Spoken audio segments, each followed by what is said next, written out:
Pessoal, boa noite. Estou de volta na minha casa em Dois Irmãos. Quem me acompanha viu que, apesar do período de recesso, apesar das férias, eu estive nessa semana em Brasília. Voltei hoje. Fui na quarta de madrugada, passei quarta o dia todo, quinta e voltei hoje.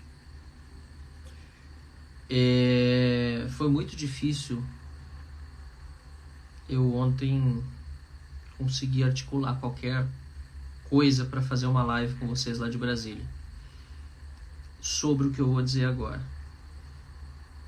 Eu visitei os presídios da Papuda e da Colmeia. Eu conversei com todos os 18 que atualmente continuam presos nesses dois presídios. Deixa eu só botar aqui no não perturbe para não dar nenhum acidente no meio da transmissão. E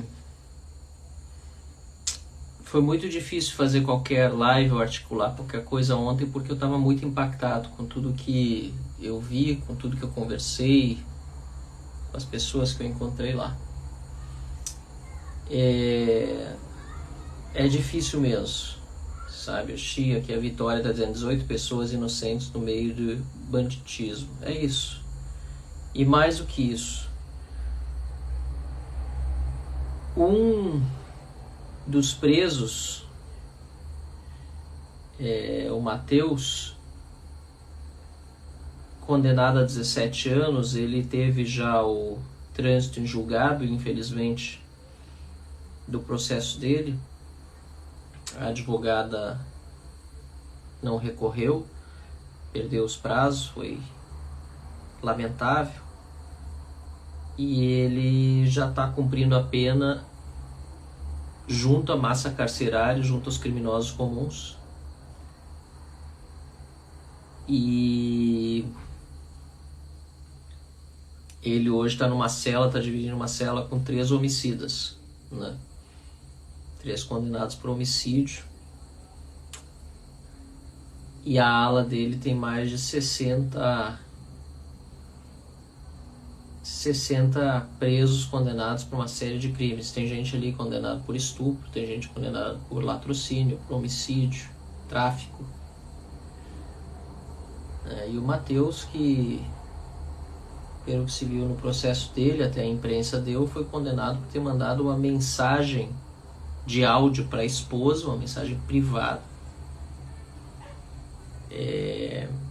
no momento do calor da emoção ali, falou besteira, uma infelicidade, disse que tinha que vandalizar mesmo, realmente falou coisas que não devia, mas que pela legislação brasileira não configura um crime. E ele hoje está numa cela com outros 3 homicidas. Eu decidi chamar essa live de ditadura indisfarçável porque na segunda-feira o Lula vai fazer, né, esse que ele sim deveria estar preso. Ele vai fazer um evento, né, uma pantomima lá, uma pataquada, uma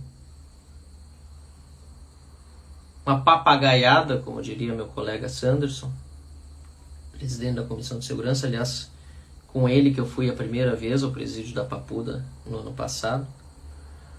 Lula e acólitos do PT, do STF, vão dizer que a nossa democracia está inabalada. Esse é o título, né, do evento deles. E eu estou em resposta, levando a público tudo que eu já vi até agora desse processo. Já muitas coisas já falei, outras vou falar porque são recentes, estive com esses presos agora, nessa semana.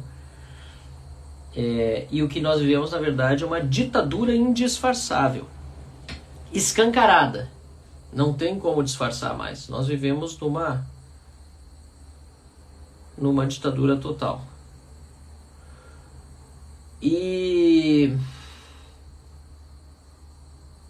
Tivemos 2 também presos que tentaram já o suicídio.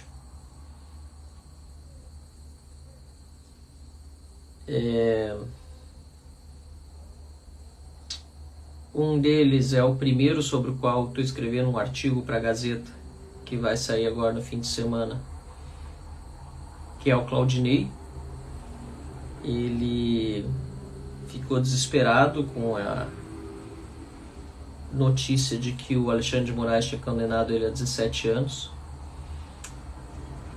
Quando eu perguntei para ele, né, por que ele estava preso, ele disse que caiu de paraquedas ali, ele nem sabe nada de política, e eu posso atestar isso porque eu conheço obviamente muito de política e deu para sentir que ele realmente sabe muito pouco. Foi convidado por um amigo, né, o Paulinho, a ir para Brasília. O Paulinho, sim, mais envolvido com política, conhecia mais, queria estar junto nas manifestações que seriam pacíficas, né, do dia 8. E foi convidado pelo amigo Paulinho, foram a Brasília de carro e ele queria conhecer a capital federal. Ele, inclusive, na narração que ele fez daquele dia 8, falou que ele ficou distante quando começou a ver aquele monte de gente indo. Ele disse que não gosta de confusão, ficou longe. E só foi pego depois dentro do Palácio Planalto porque ele foi entrar lá para chamar o amigo para voltar. Ele, o Claudinei, foi para chamar o Paulinho esse para voltar. E no fim o Paulinho achou melhor ficar, os dois ficaram por lá. Eu conto a história com mais detalhes no artigo, já está pronto, já está enviado para a Gazeta do Povo. Vocês vão ler. Mas o fato é que os dois acabaram presos naquele dia. Paulinho já está solto, mas com restrições de liberdade, faz pouco tempo atrás que ele saiu. E apesar do Claudinei, esse mesmo que caiu de paraquedas, segundo ele mesmo disse, né, nessa situação toda, não entende de política.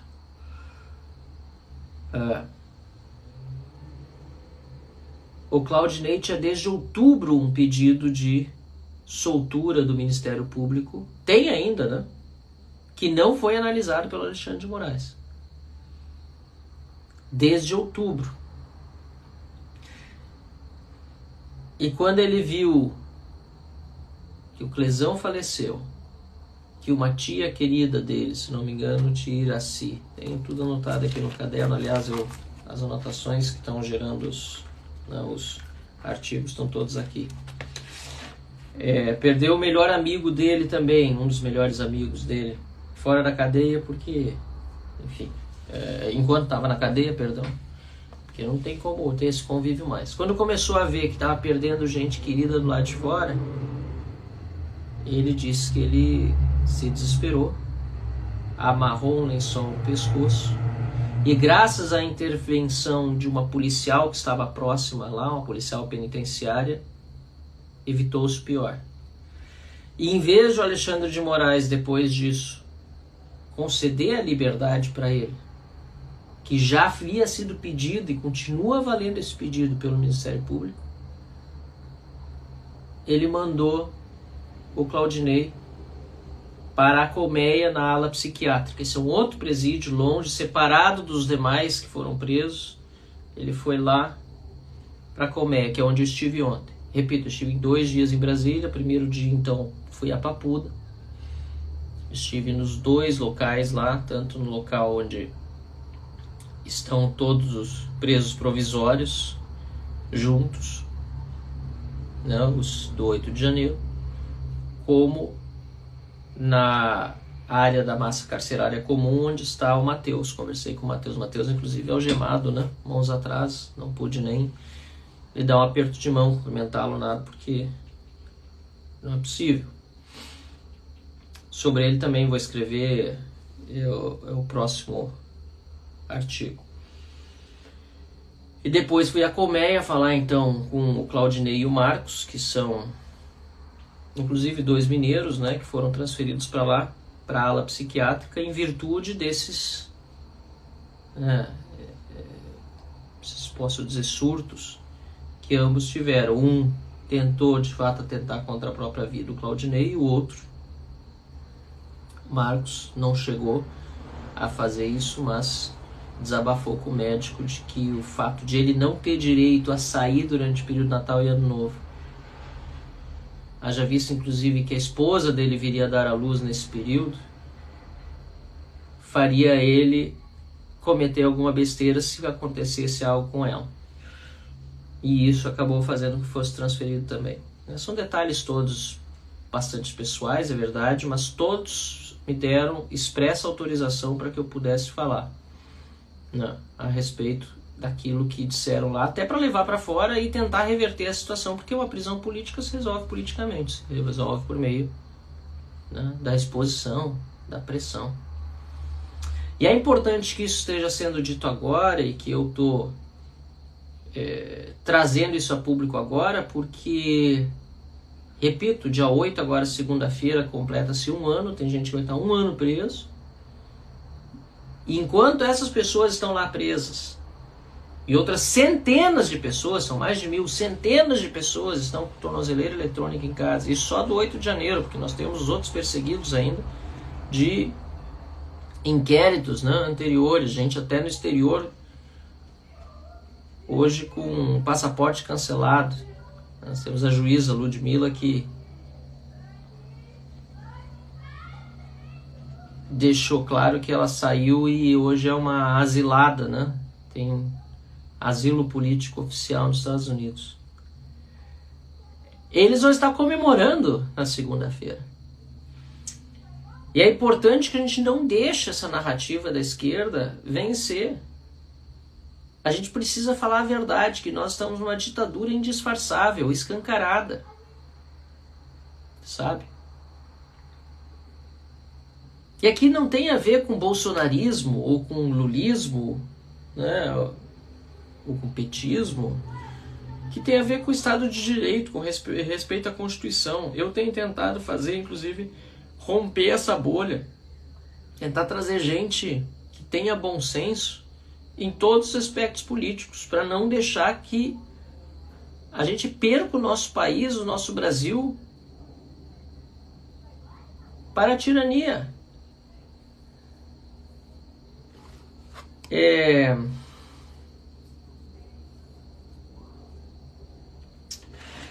Eu então agora tá um pouco mais tranquilo de falar um dia depois, mas confesso que fiquei muito impactado. O Claudinei, no fim, inclusive, me fez 2 pedidos. Pediu que tentasse a transferência dele para Minas Gerais, para ficar mais perto da sua esposa, Priscila, e pediu para que eu ligasse para Priscila, a esposa dele, para dizer que ele estava bem. Fiz isso hoje. Falei com ela e falei também com a esposa do Marcos. Espero não cometer um erro aqui. Falei com ela mais cedo, se não me engano, Juliane. Isso mesmo. Todos os pedidos que me fizeram, tentei cumprir com a maior diligência possível. Agora, o maior de todos é o da liberdade.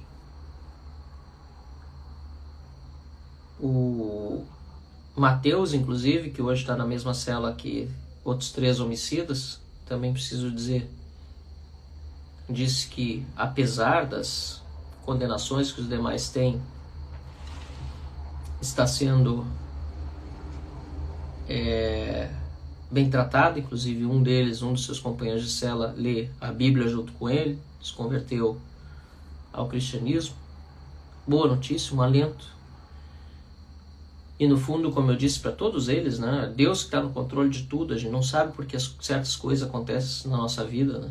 Acontece. Na vida deles também. Estão passando por essa provação, mas nada é sem autorização divina. Apesar de eles fazerem alguns pedidos mais pontuais, é óbvio que o que eles mais querem é a liberdade deles de volta. E o Matheus disse 2 coisas que me foram muito marcantes. A primeira, ele disse assim: olha, eu assino agora, me dá liberdade, não quero indenização nenhuma, não quero nada, me deixa sair disso agora. Porque nós sabemos que no momento que essa ditadura acabar, e ela tem que acabar, ela vai acabar, o Estado brasileiro vai ter de reparar por essas injustiças todas feitas. Algumas são irreparáveis, né? A perda de contato com a família, perdas psicológicas, traumas que vão ficar, problemas de saúde que não vão ser tratados durante esse período decentemente na cadeia. Isso já é um problema há anos no Brasil, nas cadeias, não é só agora. Obviamente isso é algo que precisaria ter sido resolvido e precisa ser resolvido de uma forma geral. Tem prejuízos, são irreparáveis, mas a parte financeira, a parte profissional, dá para correr atrás, todos querem correr atrás e obviamente são pessoas trabalhadoras, os que estão lá são trabalhadores, a gente tem profissão, gente. Claudinei, esse mesmo de quem eu estou falando há bastante e botei no artigo que vocês vão ler esse fim de semana, ele é pintor de automóveis. Tá fechada a Dinei Car lá em Belo Horizonte, mas é a profissão dele. O Matheus, repito, pra vocês lembrarem os nomes, esse que está na massa carcerária, ele disse: eu assino agora o papel que me faz abrir mão de qualquer tipo de indenização, mas me dá liberdade. E depois eu perguntei: o que você diria hoje para o Alexandre de Moraes se encontrasse ele? Ele disse: eu gostaria só que ele tivesse compaixão de nós, compaixão de mim. E essas coisas me marcaram, sabe? Me marcaram e vou levar para minha vida toda. Até positivo que vocês estão acompanhando aqui, porque fica registrado já para o público. Ia fazer gravações minhas individuais no fim da noite em casa para ficar registrado e deixar guardado, não consegui. Estava esgotado, sem cabeça, inclusive, é para isso. E eu agradeço a atenção de todos vocês aqui. Muita gente acompanhando. E eu peço para vocês que nunca percam a esperança. Sabe, a gente acha que a coisa tá ruim, a gente tá aqui fora, gente. Tem gente que está presa injustamente. Tem gente que está pagando por crime que não cometeu. Está pagando por disputa política que é feita aqui fora por gente grande, por gente poderosa. Enquanto quem está lá dentro, quando muito, tinha um emprego que pagava um salário mínimo, talvez um pouco mais, era empreendedor, tem camelô, tem agricultor. Pessoal, a gente precisa sempre continuar a ter esperança e principalmente lutar por quem está lá dentro. Eu tenho dito para quem quer perguntar: nós estamos fazendo a nossa parte? Estamos. É pouco? Eu acho. Tinha que ser mais. Tinha que ter mais gente lutando junto. Expliquei para quem estava lá dentro também. Aliás, duas coisas importantes que eu não disse ainda. A primeira é que o governo Lula, né, esse desgoverno aí, faz tantas coisas ao mesmo tempo, bota tanta coisa uma atrás da outra que parece intencional, aliás para tirar o foco de temas específicos. Mas tem que ter prioridade. Para mim, prioridade é tratar desses que estão presos. Essas injustiças são prioridade. É por isso que eu estou tratando disso. Desde a primeira visita à Papuda, antes dela ainda, mas desde a primeira visita à Papuda, mais do que nunca, tratando disso, e conseguimos finalmente as assinaturas para a CPI do abuso de autoridade do STF e do TSE, que foi protocolado. Mas outro problema é que o próprio Alexandre de Moraes está vetando a ida de deputados e senadores para a Papuda e para a Colmeia. Eu só consegui porque a minha autorização era antiga, era do mês de março do ano passado. 11 senadores, mais o senador Eduardo Girão, que puxa a frente, ou seja, 12, incluindo o líder da oposição, Rogério Marinho, assinaram um ofício em 6 de dezembro pedindo uma autorização que nem é devida, porque deputados e senadores têm o direito e até o dever de fiscalizar quaisquer órgãos e instalações da administração pública, direta e indireta. E nem isso mais podem fazer sem pedir a autorização para o ministro Alexandre de Moraes. É um absurdo. E até agora o ministro não deu. Desde o dia 6 de dezembro, vai fechar um mês amanhã, que é 6 de janeiro, a 12 senadores da República. Então, essas duas coisas eu precisava dizer ainda para falar das dificuldades que nós estamos tendo. E queria que tivesse mais gente junto. Agora, voltando à questão de não perder a esperança, para mim a grande esperança mesmo do Brasil está em vocês, está no povo mesmo. É claro que a gente tem que trabalhar, eu estou fazendo a minha parte, vocês estão vendo, tem alguns que se venderam, tem outros que elegeram outras prioridades, não necessariamente aquelas que realmente deveriam, na minha opinião, ser as mais importantes. Mas para fazer a coisa funcionar mesmo, a gente vai ter que voltar às ruas de forma forte. E o maior exemplo disso é justamente o 8 de janeiro. Porque ele só aconteceu com a anuência do governo federal, com a anuência do Lula, com a omissão das forças de segurança, com a ação do Gonçalves Dias, do G. Dias, do GSI. Também do Flávio Dino, aliás, que sumiu com as imagens depois, porque certamente comprometiam a ele, as que tinham dentro do Ministério da Justiça, não pode ter dúvida disso. Eles deixaram isso tudo acontecer por quê? Para que as pessoas tivessem medo e parassem de se manifestar nas ruas. Sempre fizemos isso de forma pacífica, não da forma como foi feito, ou que deixaram que fosse feito. Com ou sem infiltrados, com ou sem palavras de ordem, aconteceu. E aliás, sempre digo, quem quebrou, vandalizou, vai ter que pagar pelo crime que cometeu, mas na proporção do crime cometido e não julgado por instâncias que não lhe competem.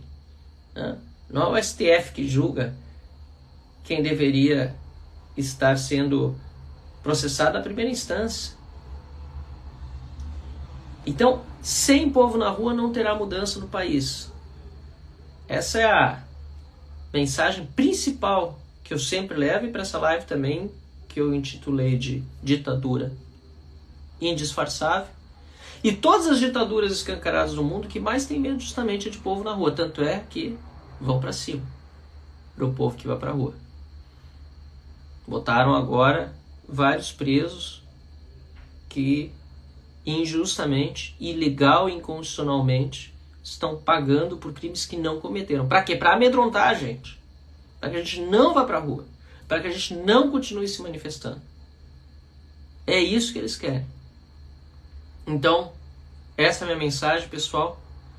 Vou ler um pouco aqui alguns comentários que eu estou vendo.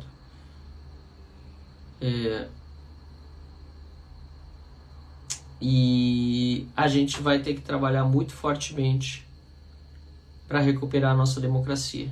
Essa história de democracia inabalada, né, que vão querer contar na segunda-feira, é uma piada de muito mau gosto. A oposição no Senado, né, eu não sei quantos senadores, a última informação que tinha era que mais de 30 assinaram uma nota de repúdio, já demonstrou muito claramente que não quer saber desse tipo de narrativa.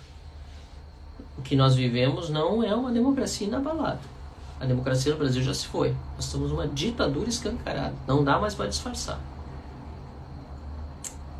E nós vamos ter de reverter isso com a força das nossas vozes, do nosso movimento nas ruas, sim, de forma pacífica, sim, de forma como a gente sempre fez, sim, da forma como se tirou um dia o Collor do governo, depois a Dilma do governo e agora o Lula também vai ter que enfrentar isso. Eles têm medo do povo na rua.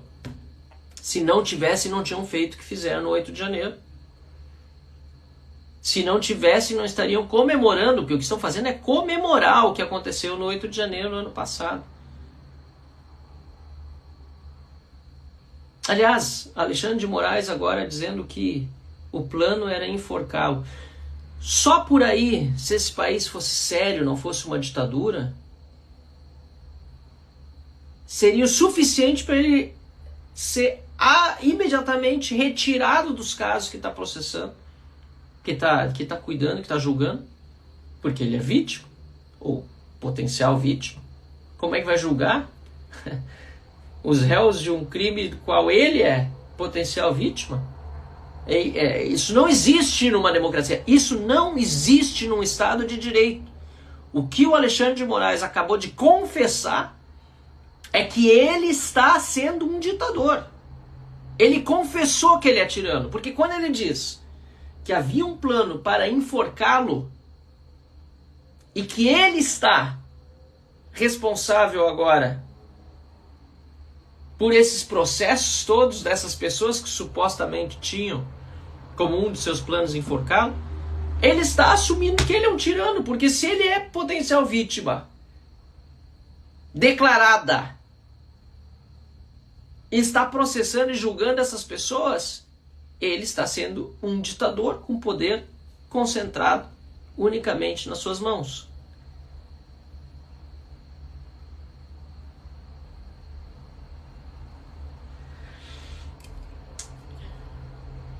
É isso, pessoal. Agradeço aí quem está acompanhando. Sinara, obrigado, que votou em mim e foi uma das melhores escolhas. Muito obrigado. Fico muito honrado.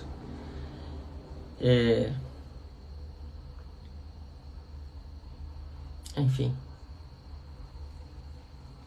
Eduardo dizendo que toda manifestação vai ter infiltração. Eu concordo. Aliás, quando começamos a organizar as primeiras manifestações aqui no Rio Grande do Sul, 2014, logo depois da reeleição da Dilma, na primeira manifestação que nós nos dirigimos até, na época, o Tribunal Regional Eleitoral, aqui, pedindo a recontagem dos votos, que depois o PSDB, inclusive, encampou, não pedido de auditoria. Havia gente infiltrada e a gente colocou para o lado. Antes disso, em 2013, nas manifestações, que não eram pelos 20 centavos, vocês lembram disso? Apareceram os black blocs, o pessoal baixava no chão e dava um jeito de identificar quem estava depredando. Fazer manifestação sempre vai ter risco, tem que saber organizar, evitar infiltrados.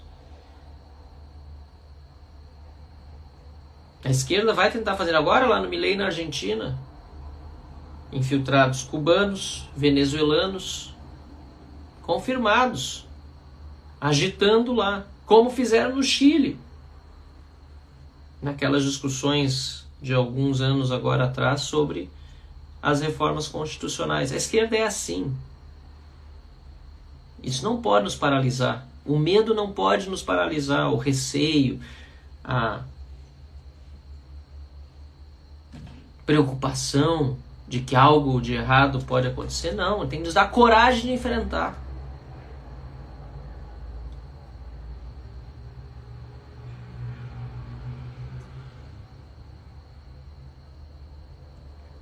Pretas índios que não quer votar nunca mais, ou se eu vejo no sistema, que ou entra no sistema ou entra em mim, que ou eu entro pro sistema ou ele entra em mim, algo assim. Deixa eu dizer uma coisa, eu discordo, porque se nós não formos para as urnas da eleição do ano que vem, esse ano agora, acabamos de virar o ano de vereador e prefeito, para eleger um número maior de vereador e prefeito, fiscalizar o processo, nós vamos entregar cada vez mais para a esquerda e para os tiranos. Em 2026 é uma eleição chave. Eu tenho dito e vou continuar dizendo, é importante que as pessoas saibam, nós precisamos renovar principalmente o Senado. Eu já estou disposto a concorrer na próxima eleição ao Senado da República. Tenho dito isso por onde vou, porque eu acho que nós precisamos ter no Rio Grande do Sul 2 senadores de direita, além daquele que já foi eleito agora, ter 3.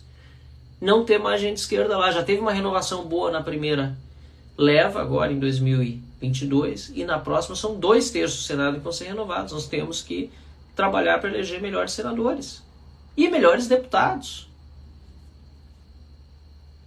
Ninguém chega lá em Brasília por Sedex. Eu digo isso sempre, até porque se dependesse dos Correios talvez nem chegasse ao destino.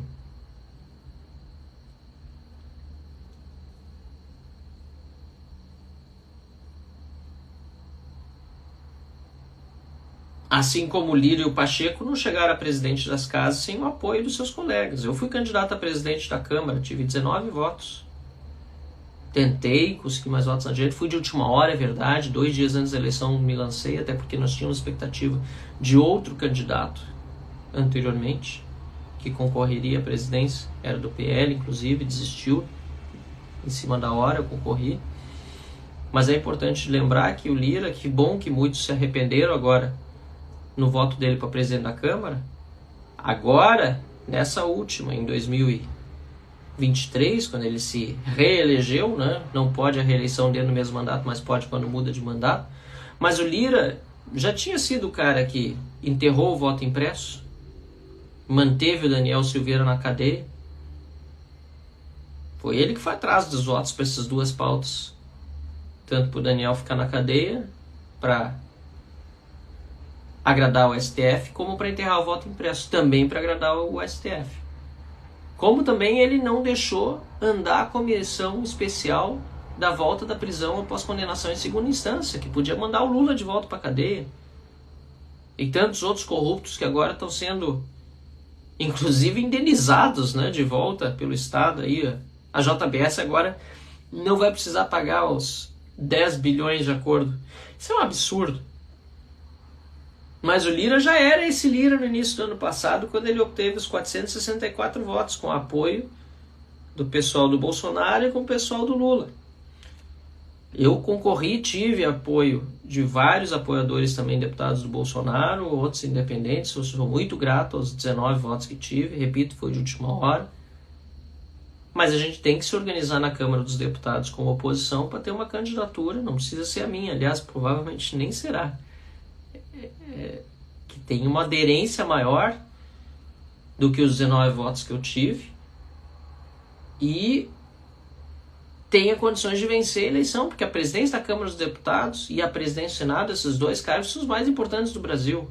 São quem realmente pode botar freios tanto no Executivo como no Judiciário. No Executivo coloca a Câmara dos Deputados, pode abrir processo de impeachment do presidente da República. E no Judiciário quem bota freios é o Senado, que pode fazer o impeachment de ministro do STF. Então, pessoal, fica aqui. Eu já fiquei por encerrar algumas vezes essa live, né? Tô feliz que a audiência está mantida durante todo esse período. Obrigado. E eu quero devolver para vocês o mesmo que todo mundo diz para mim quando me encontra aí na rua, nos voos, quando eu vou de Brasília, volto, portanto também nos aeroportos, em restaurantes, bares, pubs, festas de comunidade, aqui no Natal da minha cidade, onde quer que eu caminhe, sempre aparece alguém, ou muitos inclusive, que me diz o seguinte: não desista. Olham para mim, muitos já desesperançados, gente que já desistiu, infelizmente, não deveria, mas já desistiu, dizendo para mim: não desista. E eu quero dizer de volta para vocês: não desistam. Não desistam. Porque é na nossa desistência que eles estão apostando. Querem nos vencer no cansaço. Realmente a gente cansa. É do ser humano. Inclusive, estou na minha semana de férias aqui, como você sabe, de recesso a primeira semana, e fui para Brasília para cumprir minha palavra com familiares de preso do dia 8 de janeiro, que encontrei no velório do Clesão. Me pediram para ir visitar, e eu disse que assim que eu pudesse eu iria. Eu iria inclusive antes do Natal, era meu desejo. O Clesão faleceu dia 20 de novembro, não consegui imediatamente, estava planejando ir em alguma daquelas 2 semanas do Natal. Cheguei a marcar com a direção do presídio, não pude ir porque, vocês acompanharam pelas minhas redes, eu fiquei na Câmara dos Deputados de segunda-feira, 2 semanas antes do Natal, até sexta-feira antes do Natal. Fiquei no plenário da Câmara, para as sessões da Câmara e do Congresso. Inclusive, em algumas sessões não tinha praticamente ninguém. 1 da manhã, 2 da manhã, estava lá eu praticamente sozinho, com poucos outros guerreiros deputados. E fiquei lá, não pude ir, não consegui ir na Papuda. Entre Natal e Ano Novo, festas de fim de ano, passado Ano Novo, antes de sair de férias, que efetivamente começaria a fazer amanhã. E acho que todo mundo precisa, eu às vezes não entendo isso, que precisa parar, às vezes tem que descansar, mas precisamos. Durante a semana cumpri com aquilo que eu me comprometi a fazer e fui a Brasília, estive na Papuda, estive na Colmeia, visitei todos os 18 antes dessa pataquada, dessa papagaiada que o Lula vai fazer dia 8. E estamos agora publicando em conjunto com a Gazeta, estamos eu e a Gazeta do Povo, quero que acompanhe os artigos, uma série chamada Ditadura Indisfarçável, né, sobre essas visitas que eu fiz e falando sobre esses casos. Mas como eu disse, eles querem nos vencer no cansaço. A gente pode até cansar um pouco, às vezes precisa recuperar as energias. É o que eu vou fazer nas próximas 2 semanas. Não estranhe minha ausência aqui. Vai ter algum post aqui e ali, mas eu vou tentar me desligar mesmo. Mas é só durante esse período. E mesmo assim, dormindo de olhos abertos. Porque nós não podemos desistir. Não podemos desistir. Cuidem-se todos vocês. Que Deus abençoe a cada um. Nós não vamos desistir do Brasil e nós não vamos deixar de fazer a nossa parte para mostrar a eles que o bem vai vencer no final. E para concluir, está dizendo aqui o Igor, né? Gazeta do Povo, eu sou assinante desse baita jornal. Assinem a Gazeta, gente. Assinem aqueles meios de comunicação em que dá para confiar. Que se não são de direita ou ideologicamente alinhados, que sejam honestos, que pratiquem o jornalismo de verdade. Assinem, ajudem. Importante.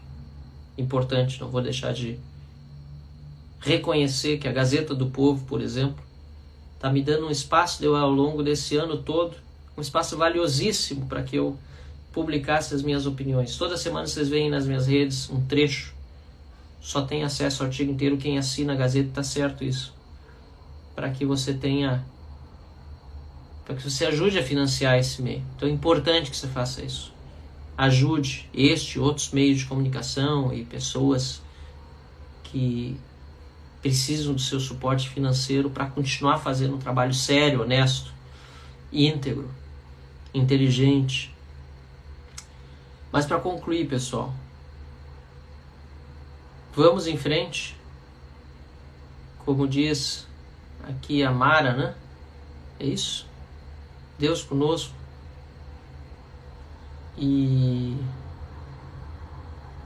vamos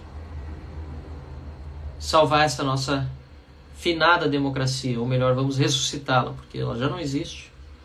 Democracia inabalada só na cabeça do Lula e do Alexandre de Moraes.